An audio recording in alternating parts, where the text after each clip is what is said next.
On ne s'en rend pas toujours compte, mais le voyage d'une simple chaussure de golf ou même d'une cuillère de sucre pour arriver jusqu'à nous c'est une véritable une odyssée logistique, complexe et franchement fascinante. Aujourd'hui, on va lever le voile sur ce parcours invisible que suivent nos produits pour traverser les frontières. Alors pour commencer, une petite énigme, une paire de chaussures de golf et une cuillère de sucre. A priori, rien à voir, n'est-ce pas? Et pourtant, elles ont un point commun assez inattendu. Qu'est-ce que ça peut bien être? Eh bien, voilà la réponse. Ces deux produits, avant d'arriver chez nous, doivent affronter un gardien mondial, la douane. Et là, on parle d'un vrai labyrinthe. Des règles, de la paperasse, c'est un véritable parcours du combattant pour n'importe quel objet qui traverse une frontière. Ok, première étape de ce voyage, le prix d'entrée. Il faut savoir qu'avant qu'une marchandise puisse entrer dans un pays, il y a un ticket d'entrée à payer. Et ce n'est pas négociable. Ce péage, il a un nom bien officiel. Et ce prix, c'est ce qu'on appelle le droit de douane. C'est tout simplement une taxe d'importation. Mais alors, la grande question, c'est comment les autorités calculent le montant exact à payer. En fait, tout le processus repose sur 3 questions clés, 3 infos essentielles. Pour calculer ce fameux droit, la douane pose systématiquement ces 3 questions cruciales. D'abord, de quoi s'agit-il? Ça, c'est pour l'identifier précisément. Ensuite, combien ça vaut? Pour déterminer la base de la taxe. Et enfin, d'où ça vient? Parce que l'origine, ça peut absolument tout changer. Chaque réponse nous emmène un peu plus loin dans ce labyrinthe douanier. Bon, penchons-nous sur la première question, de quoi s'agit-il? Pour pouvoir y répondre de manière uniforme partout dans le monde, le commerce international a dû inventer un langage universel, une sorte de code secret pour que tout le monde se comprenne. Et pour illustrer ça, on va reprendre nos chaussures de golf. Ce langage, c'est le système harmonisé ou SH. Il faut voir ça comme une sorte de dictionnaire mondial pour tous les produits qu'on peut imaginer. C'est utilisé par 183 pays, ce qui garantit qu'une chaussure de golf est identifiée de la même façon à Houston qu'à Hambourg. C'est la base de tout. Alors, comment ça marche concrètement? Le code SH, il est construit par couches, un peu comme des poupées russes. Pour nos chaussures de golf, on commence avec le chapitre 64, qui veut dire chaussures. Ensuite, on affine avec 6402 pour les semelles en plastique, puis 6402.19 pour préciser chaussures de sport. Après, les derniers chiffres sont spécifiques au pays. Aux États-Unis, 0,5, ça veut dire chaussures de golf, et 30, ça précise qu'elles sont pour hommes. Chaque chiffre ajoute un niveau de détail assez incroyable. Et juste pour qu'on se rende compte de l'ampleur du système, regardez ce chiffre, 4375. C'est le nombre de pages du document officiel du tarif douanier américain. Ouais, c'est un véritable annuaire juste pour classer tout ce qui existe. Ok, une fois le produit identifié avec son code, on passe à la deuxième question cruciale pour la douane, quelle est sa valeur? Maintenant, il s'agit d'attribuer un prix précis à nos fameuses chaussures de golf. Et pourquoi est-ce que cette valeur est si importante? Tout simplement parce que la plupart des droits de douane sont ce qu'on appelle ad valorem. C'est une expression latine qui veut dire « selon la valeur ». En clair, c'est un pourcentage. Donc une toute petite différence sur la valeur déclarée peut entraîner une énorme différence sur la taxe finale à payer. Mais attention, petit piège, le mot « valeur » ne signifie pas la même chose partout.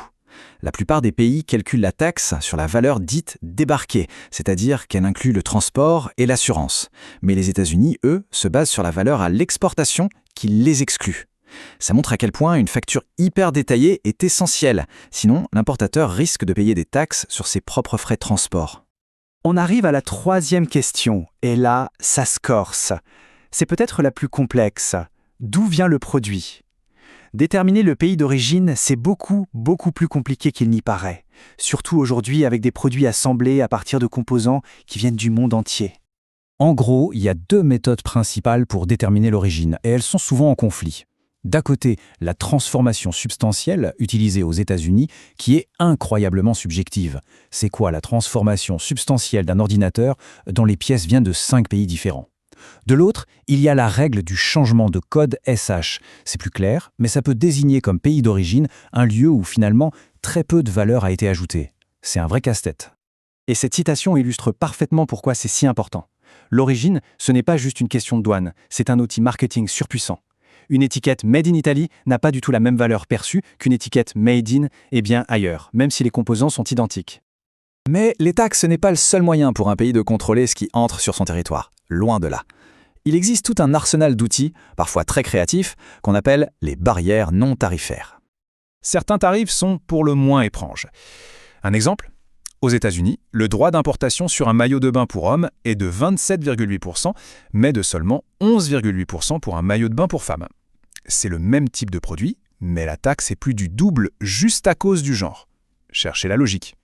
Les quotas, c'est une des barrières non tarifaires les plus efficaces. Prenons l'exemple du sucre aux États-Unis. Le Brésil, c'est le plus grand producteur de sucre au monde. Pourtant, son quota d'exportation vers les États-Unis est limité à environ 152 000 tonnes. Ça paraît énorme, mais en fait, c'est moins de 0,5% de sa production. Ces quotas limitent le commerce bien plus violemment qu'une simple taxe. Parfois, l'arme, c'est la bureaucratie. C'est une histoire célèbre. Dans les années 80, pour protéger son industrie naissante de magnétoscopes, la France a exigé que chaque appareil importé passe par un seul et unique agent des douanes dans une petite ville, Poitiers, loin de tous les grands ports. C'était un moyen incroyablement efficace de créer un goulot d'étranglement et de tout bloquer. Et parfois, la barrière n'est ni une taxe, ni une loi. C'est une idée.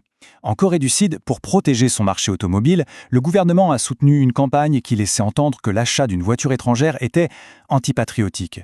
On murmurait même que les acheteurs pourraient subir un contrôle fiscal. C'est une barrière culturelle, invisible, mais redoutablement efficace.